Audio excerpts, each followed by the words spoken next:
How is everybody doing? Good. Praise the Lord. One time.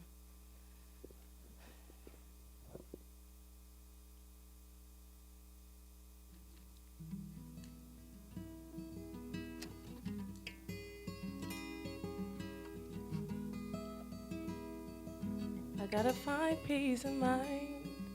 I gotta find peace of mind. He says it's impossible, but I know it's possible.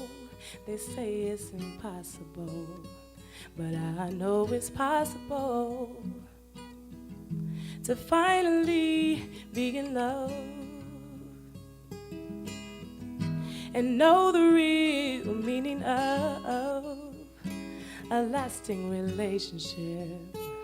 Not based on ownership, I trust every part of you. 'Cause all that you say you do, you love me despite myself. Sometimes I fight myself. I just can't believe that you would have anything to do with someone so insecure, someone so immature. Oh, you inspire me to be the higher me. You make my desire pure. You make my desire pure. Please tell me what to say. I can't find the words to say. Please don't be mad with me.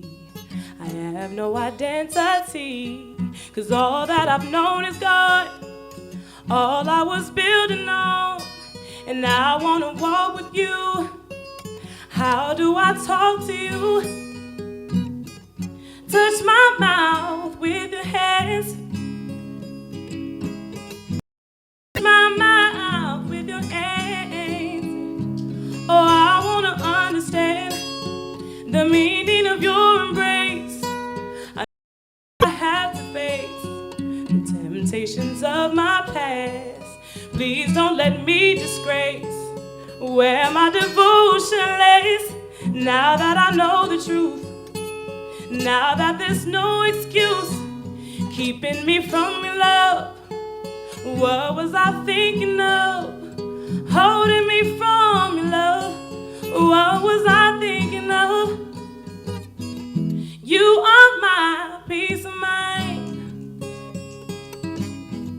That old me is left behind. You are my peace of mind. That old me is left behind, yeah. They say it's impossible, but I know it's possible. They say it's impossible, but I know it's possible. They say it's not grabbable, but I know it's happable. 'Cause anything's possible. Oh, anything's possible. Please come free my mind. Please come free my mind. Can't you see my mind? Won't you come free my mind? Oh, I know it's possible. Anything, anything, anything, anything, anything, yeah. Anything, anything, anything, anything, yeah. Anything, anything, anything, anything, anything, yeah. You're my peace of mind. That old me is left behind.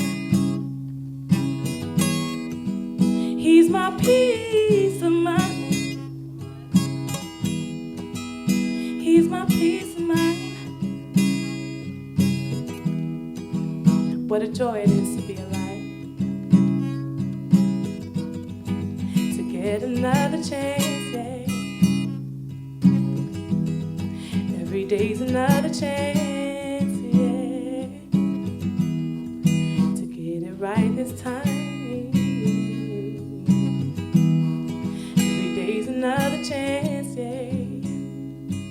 What a wonderful, wonderful, wonderful God. What a merciful, merciful, merciful God. Oh, merciful, merciful, merciful, merciful. What a wonderful, wonderful, wonderful God.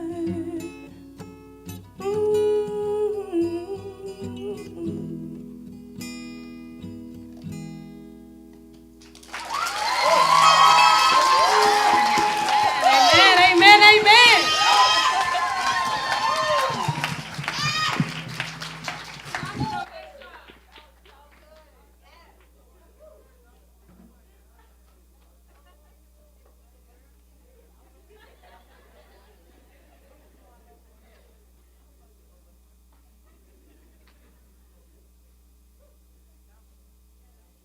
Truly saved. I used to party, drink, battle with insecurities, battle with lustful thoughts towards men and women. I dealt with unforgiveness and pride. But guess what? That's not the end of the story.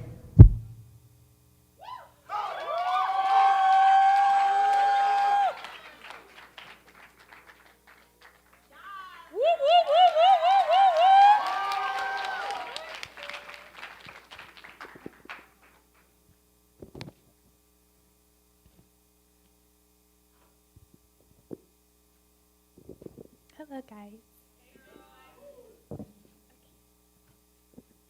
So, I know most of y'all know me as Retro Barbie, but my real name is Joyce Atticus.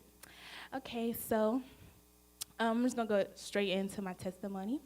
Okay, so my first memory ever growing up or ever being alive was when me and my family were going to church, and I was about 4 or 5 years old. And when we got to church, my dad was telling me to sit with him, and my mom and dad were sitting separately. And so he told me to sit by my mom. No, he told me to sit by him, and I wanted to sit by my mom. And he was like, no, come here right now. And I was like, no, like I don't want to. And then, but then he gave me this look, and so I knew what was up. And so I ran to him, and then before I could run to him, it was too late, because he started dragging me, and he dragged me to the back of the church. And so he just put out his belt and started hitting me all over my body, and to the point where I started bleeding in my face. And so I don't really remember what happened next, but I remember knocking out for the whole of church service, and his African church show was 4 or 5 hours. So that was a long time. But I just remember just being really scared of him ever since then. And I remember he apologized for service, but it didn't mean anything to him. Anything to me. And then I remember that was a Sunday, so the next day was daycare because I was still 4 years old. And what happened? Okay, so then I remember this guy, he was like, oh, what's wrong with your face? I see a scar, you're bleeding, or well, you were bleeding. And he was asking questions, and I didn't really want to, I just told him the story. And then, of course, CPS got involved. A court case was about to arise, and my dad was, of course, scared. So he was like, no, lie, tell them that I didn't do it, that you fell, or something like that. And so he forced me to lie. And so that got resolved. And, at the time, I never figured out what really caused me, just because I didn't want to sit next to him. But at the time, I didn't know that he was diagnosed with bipolar, and that he actually takes medications for it. And so, my sister would tell me different stories about how life was before I was born, because she's 7 years older than me. And she told me stories like how she saw how my dad would hit my biological mother, and how whenever she was pregnant with me, how he would hit her and things like that. And I had an older sister, and her name was Joy, and she died as an infant. And so my mom was really scarred from that situation. And then, of course, she had my other sister, and then so she didn't want any more kids. And my dad forced her to have me, as in he really forced her to have me. And because I was one of them, but God had his way and made me a girl. And so they named me Bolawatife in Yoruba, which means what the Lord wants. So even since then, I knew that God was working in me, even from when I was born. And hearing all these stories about my dad hitting me and abusing my mom and things like that, it just made me really fear him. And that was just the foundation of our relationship, just built on fear. So he would ask me to do things for him, and I would just do it based on fear because I was just really scared that he would hit me again. But he never did hit me again, so thank God for that. And so our relationship was just never genuine. And so this was when I was living in Pennsylvania at the time. And some years later, we moved to Los Angeles, and I was in 3rd grade at the time. And I remember my mom started to get really weak, and she wasn't the same. And like I would try to play with her, and she couldn't handle it. I just couldn't play rough with her anymore. And for many months, she never told me what was going on, why she was so weak. And it was until many months later, she told me she had breast cancer. And I remember asking her, "Mommy, are you gonna die?" She told me no. And I didn't know much about Jesus at the time, and I would hear stories of Jesus performing miracles, and I wanted him to heal my mommy. I wanted her to get better. And I remember one time she was at home, and she wasn't feeling her. She wasn't acting normal, and so we sent her to the hospital, and when she just wasn't, when the nurse was asking her questions like, what time of the day is it, what's her name, and who's the president, just questions that ask you to make sure you're oriented. And she couldn't answer some of those questions. And at the time I didn't know that, that's not a good sign of your brain function. And so I saw her in the hospital, and I said bye. And a week later, she passed away. I never knew that was the last time we saying bye. I never knew that was the last time I was going to see her alive, and I didn't know. I wasn't able to tell her I love you. And so for a long time, I didn't really accept what happened. I just kind of thought, okay, well, maybe she'll come back to life. Maybe, God would heal her. But that wasn't the case. And I remember the whole funeral process, and everything was rushed. My dad was so cheap about everything. He didn't give enough time for, because my mom's from Nigeria, of course. So her mom and her sister and her siblings and all her relatives weren't able to fly down because he rushed everything. And he didn't even get her own tombstone. He put her in a cabinet, one of those drawers on the top, and just to make everything cheap. And all I could think was this is all what my mom meant to you, just another corpse that didn't deserve respect. And I remember the day of the funeral, after the reception, my dad he told the MC to make an announcement saying that he's already looking for somebody to remarry. And for many years, I'm wondering, why did God take my mom away? Why couldn't he take my dad instead? I could handle losing him, but I couldn't handle losing her.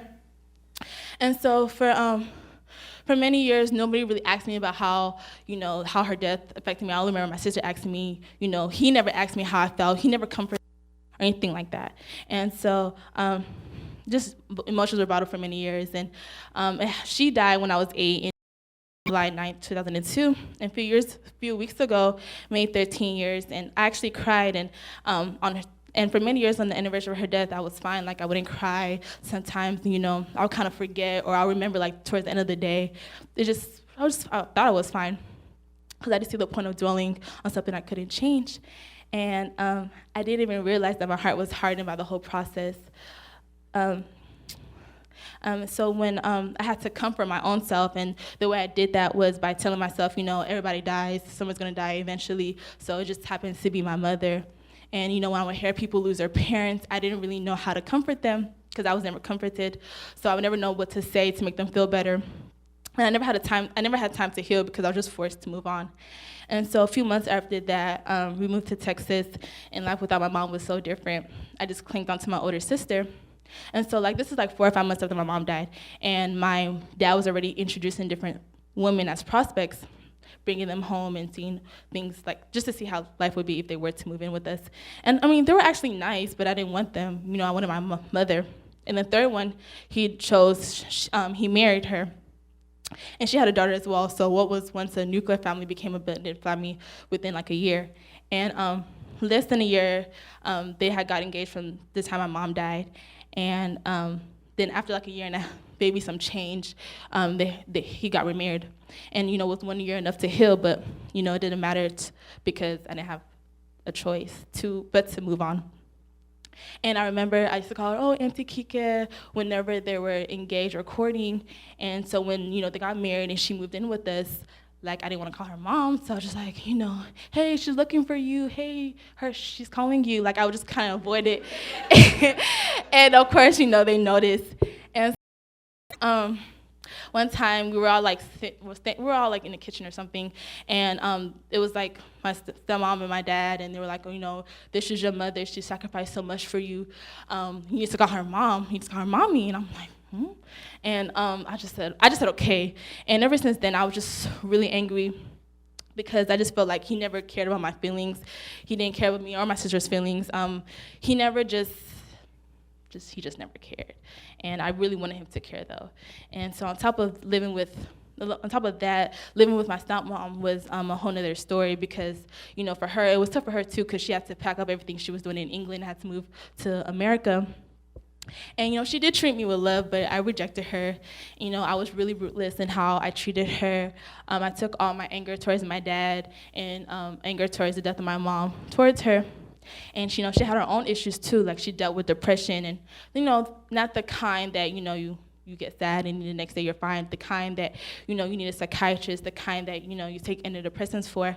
And things got so bad one time with, my dad accused her of writing a suicidal letter, and I was like, so we had called the cops because, we wanted her to, well, they were planning on taking her to the hospital, and we were looking for this letter, but we couldn't find it anymore. So, to this day, I still don't know where that letter was or if she really wrote it.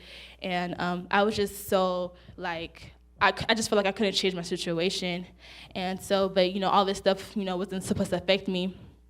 Like, they just, again, never asked me how I felt about it. And so I remember, like, going to school the next morning and just because she would have different episodes throughout the year and for many years, and I had no one to vent to, and I was kind of ashamed of my parents, but at the same time, I didn't want to shame them either. I didn't want to expose them, so I didn't know that Africans go through this. So I was just like, I'm just not going to tell anybody. And while I didn't like my home, I also hated going to school because I felt really alone, and I felt like none of my friends were really genuine, and they were just so fake. And I remember like one time. No, yeah, they're really fake. And I remember one time, what happened? Like, I remember I had a crush on this boy, and so I told them, oh, he's cute, y'all need to put me down with him. And so they said, okay, I got you. And then he asked me out, and then later on I found out they forced him to ask me out, and that was a bet, and so that he never really liked me. So I was like, okay. And so I remember, I can laugh about it now. And I can remember my dad would make a habit of us like fasting once a month. And so I got the habit of fasting regularly, like not eating for a long period of time. And so I took the idea of fasting. And I remember one summer, I was really skinny, but I had like a really big stomach because I guess I just ate a lot. And so, I wanted to lose the weight. So I just stopped eating. Like that whole summer, I would fast till 6 o'clock. And then there'd be days where I wouldn't even just eat because I would just be too tired to get food. And so I guess you can call that anorexia, but I said it was fasting, but I wasn't reading my Bible, I wasn't praying or anything like that. I was just doing that because I was so insecure about how I looked. And I would have birthday parties and no one would show up. And I remember like every birthday, I would make cupcakes for people for my birthday. And no one would buy me gifts. I just want people to like me. So that's how bad I want people to like me. And I just wanted friends, and I would do anything to get them. And I remember at this time I was being verbally bullied a lot. And, some of the jokes were actually funny, but what really got to me wasn't the fact that what they were saying. It was more about how, like, my friends would be next to me, and they would hear them making fun of me, and they would laugh with them. And so I just felt like, no one was there to ever defend me. And so I would just, like, laugh about the jokes, but, deep down I was really hurting, and I just felt really alone. And nobody was there to ever ask me what was going on at home or how I'm feeling about school and things like that. So I just bottled my emotions again for many years. And it wasn't that like I didn't want to tell anybody. It was more about, nobody showed interest enough to care. So I remember when this was around in middle school. So I remember in high school, I had convinced my dad to give me lunch money instead of packing my lunch. And so he only agreed to $10 a week. So, it's not much, but I convinced him, so I was happy about that. So the whole week of school, I just wouldn't eat again. And I would, so I would just roach off my friends, or just sometimes I won't eat until I get home. And I would use that money to go shopping, because I wanted to just really cute. And so, so I just concluded, like, if I can't change how I look, at least I can change how I dress. I was like, y'all gonna respect me if I dress cute. So, and then, but I mean, clearly that was just insecurities. And at this time I started wearing weave and I had cute clothes and better. But then I was done with that boy. And then I started dating another guy, and he was like 4 years older than me. So I was like, okay, like I'm pulling.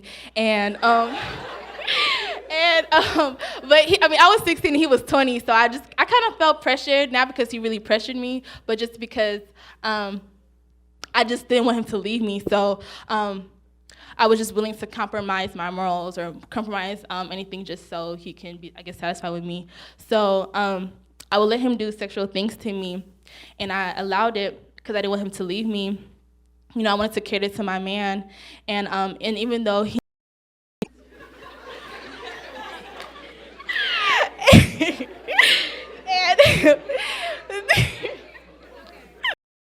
but he really wasn't my man because he never made things official. Like, y'all know that song by Cassie and Lil Wayne, and Official Girl? Yes, that was my jam. Like, she talked to me. And and I remember one time I had walked all the way to his house, and it took me an hour to walk to his house, and he didn't even ask. Yeah, I was desperate. And so, wait. and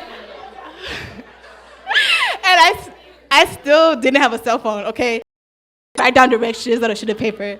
And I risked so much just for him, I even risked my parents' trust.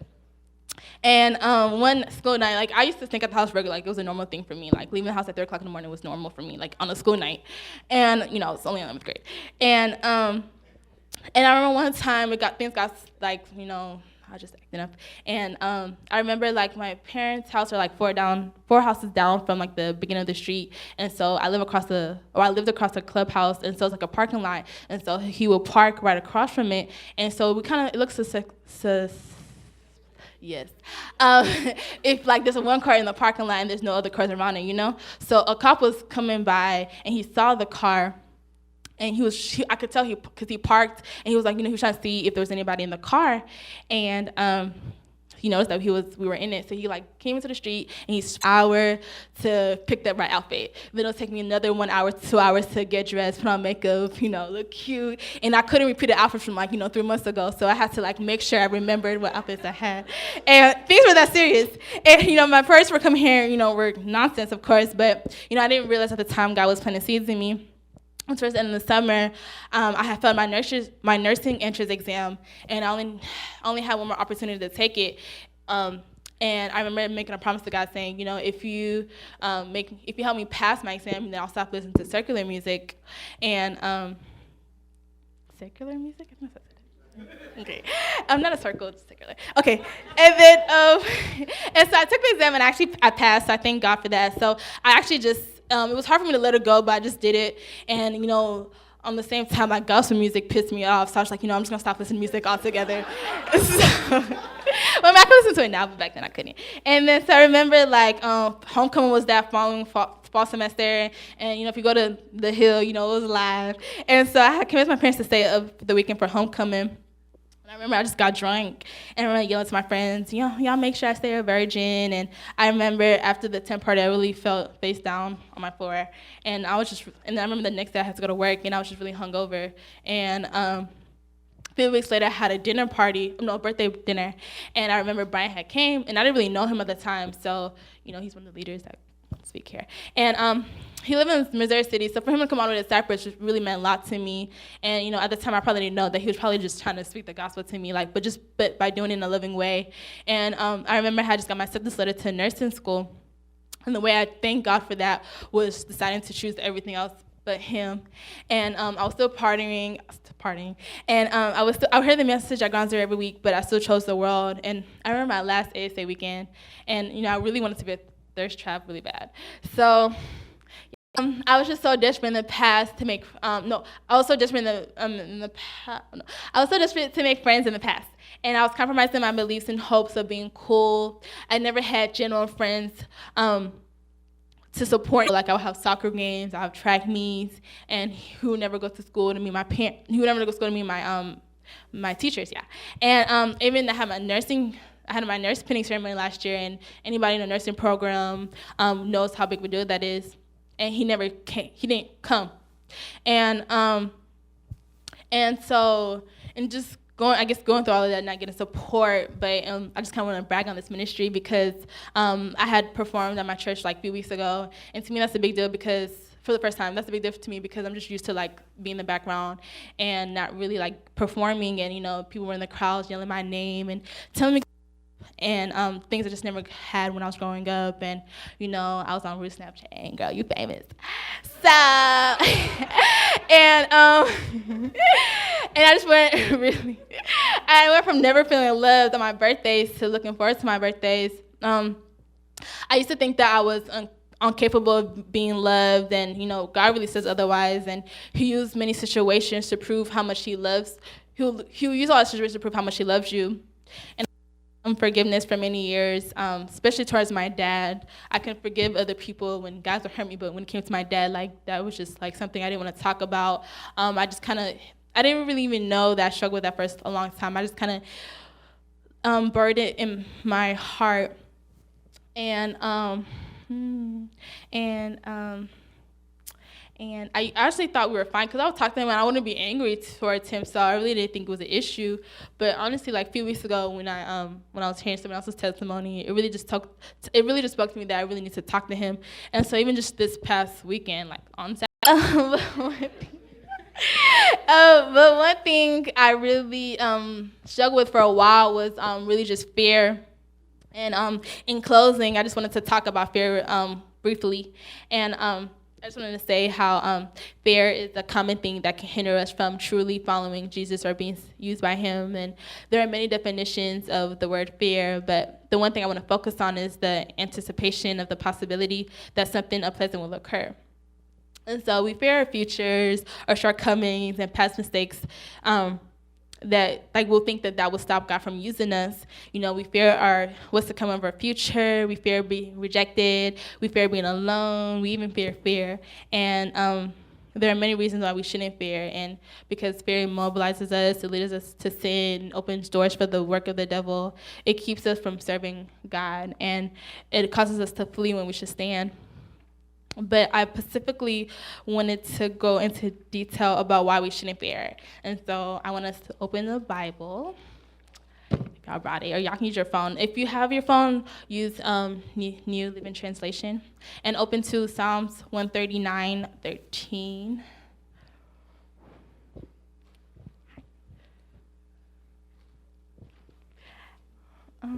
Okay, so Psalms 139:13 through 16.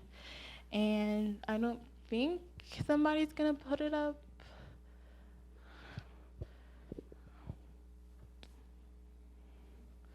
Maybe, I don't know. But it'll be a little bit different from what I'm reading. Psalms 139. Verse 13.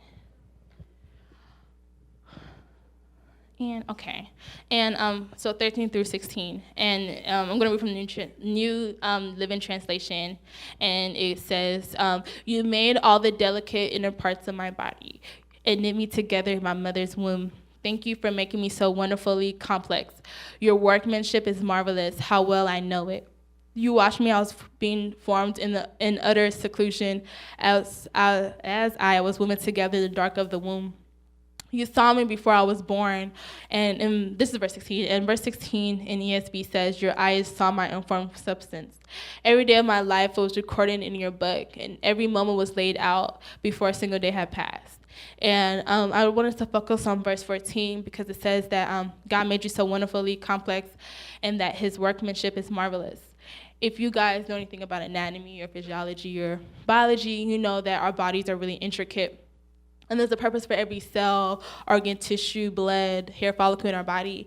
And God was forming you in your mother's womb before you even knew that. And if there's purpose for every physical structure of your body, of how of physical structure of your body, how it's formed, then how much more for a reason for existing. If he knew how sinful you'll be, yet he still decided to create you. He had every moment laid out. He knows what you're going to do every single day of your life. He knew you were going to make those mistakes you're so ashamed about. He knew that there was going to be days, months, or even years when you decide to pick everything else. He knew there were going to be moments you compromised your beliefs. He knew you were going to have doubts about him. He knew. He knew before you knew. Yet he still decided to breathe life into you. He still sent his son to die for you, and he had purpose for you, so that's why he made you. So why fear? Why fear that you can't be used for his kingdom work? He made you for purpose to be fulfilled. So what are you waiting on? And then regardless to what you don't know, trust that he knows. I feared that my testimony wasn't powerful enough. Little did I know that God can use anyone. I feared I would fail out of nursing school, but here I am standing before you as a registered nurse. I feared that all my sins would get in the way of my relationship with God, but I didn't understand that the point of Jesus dying on the cross is for my sins so that I can grow closer to God. I feared telling people that my parents both have mental illnesses, but I didn't understand the purpose of me becoming a psychiatrist. I feared telling anyone about the fact that I lust towards men and women, but I didn't understand that confessing my sins is one step closer to freedom from them. I even feared that no God would love me if I ever told them my true struggles, but I didn't understand that God was going to use a man in my life to show me that love covers a multitude of sins. I feared that I can be used in ministry, but here I am talking to you about how Jesus ruined my life.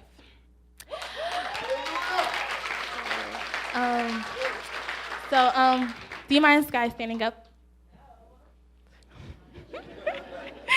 And can the worshipers and leaders please come up?